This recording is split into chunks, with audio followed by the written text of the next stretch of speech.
ಕಾಮುಕ ಸ್ವಾಮೀಜಿಯನ್ನ ಉಳಿಸೋ ಪ್ರಯತ್ನ ನಡೆದಿತ್ತ?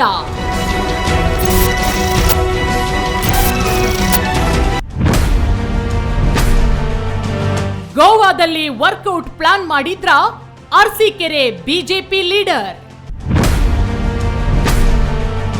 5 ದಿನ ರೆಸಾರ್ಟ್ನಲ್ಲಿ ಇಟ್ಕೊಂಡು ಮನವೊಲಿಸೋ ಯತ್ನ ನಡೆದಿತ್ತ? ರೆಸಾರ್ಟ್ನಲ್ಲಿ 6 ಕೋಟಿ ಬಂಡಲ್ ಮುಂದಿಟ್ರ ನಾಗಸಮುದ್ರದ ಅಲೆಯ ಲೀಡರ್.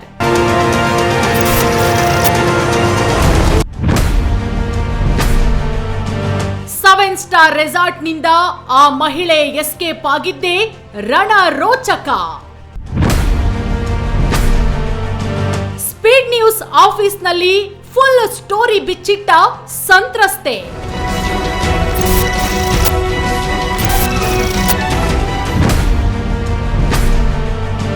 ನೇಗಿಲು ಸ್ವಾಮಿಯ ಕಾಮಪುರಾಣ ಸೂಪರ್ ಎಕ್ಸ್ಕ್ಲೂಸಿವ್ ಸ್ಟೋರಿ ನಿರೀಕ್ಷಿಸಿ.